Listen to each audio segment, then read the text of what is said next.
First order of business to get into is the Los Angeles Clippers. I can't believe I'm leading the show with the Los Angeles Clippers, but it's true. I have to talk about the Los Angeles Clippers. You know why? Because they're on fire.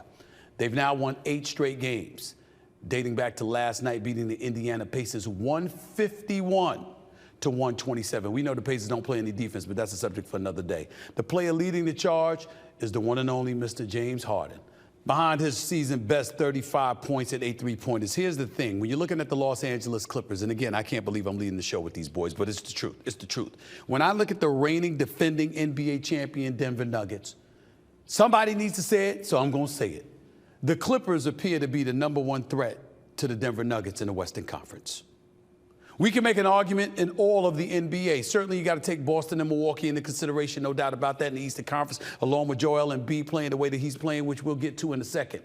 But right now, when we look at the Los Angeles Clippers, what is there to say? You've got Zubac, a big man in the middle. You've got guys like Terrence Mann and Russell Westbrook who can give you some stuff, whether they're starting or coming off the bench. But when you look at the big three on the Los Angeles Clippers, it's official. It's Kawhi Leonard, Paul George, and James Harden. James Harden is averaging 20 and 9, 20 points, 9 assists. You saw what he did last night against the Indiana Pacers, which ain't saying much. Again, I understand that considering how paltry they are and porous they are defensively.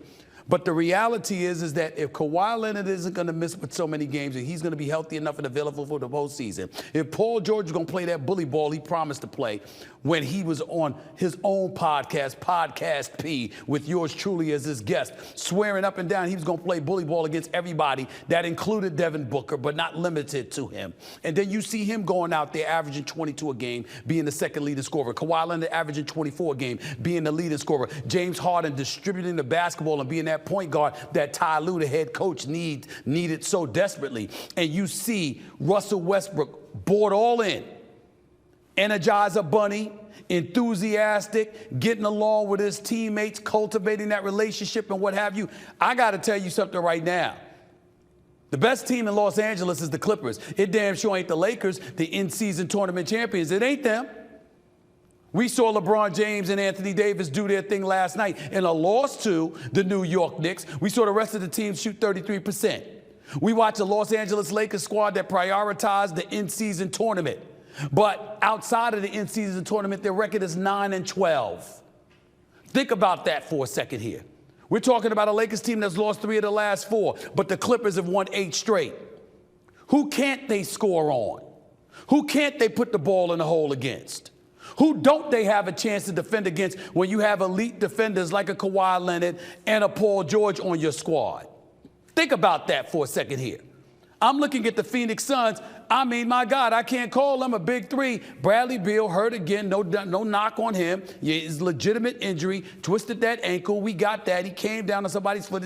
He's not well after being gone so long because of his back injury. We're looking at the Lakers. I already spoke about the Lakers. Am I supposed to believe in Minnesota? They are 20-5. Anthony Edwards is something special. I don't give a damn about his off-court situation. That's not a transgression, by the way. Getting loose and getting some when you're that young and that rich is not a crime.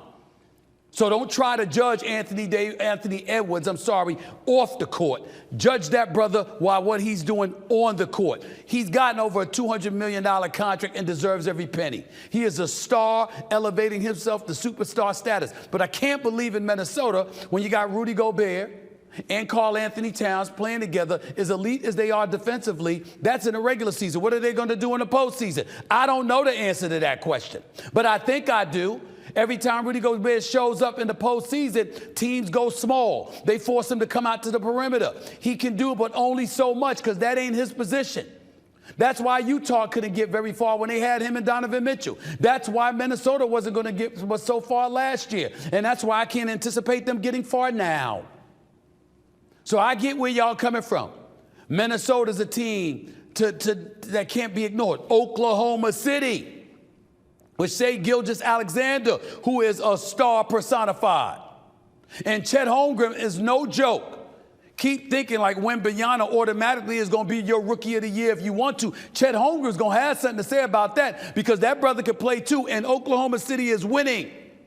But am I really supposed to sit here and believe that come playoff time in a best-of-7 series with Ty Lue as the coach, with veterans like George and Harden and Kawhi Leonard and Russell Westbrook? Am I really supposed to believe that a young squad like Oklahoma City's going to knock them off?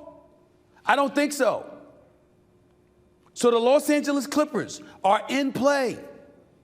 Yes, there may very well be a team from Los Angeles in the NBA Finals, but that don't mean it's going to be the Lakers. I personally hope the Lakers, because LA is a more festive city when the Lakers are relevant as opposed to the Clippers. But I just got to be honest. The Clippers look like the better team right now. They look like the better team. And when they lost to the Lakers a few weeks ago, Paul George fouled out of that game. He doesn't foul out of that game. I don't know if the Lakers win that game. Keep that in mind too. Clippers are coming. The Clippers are coming.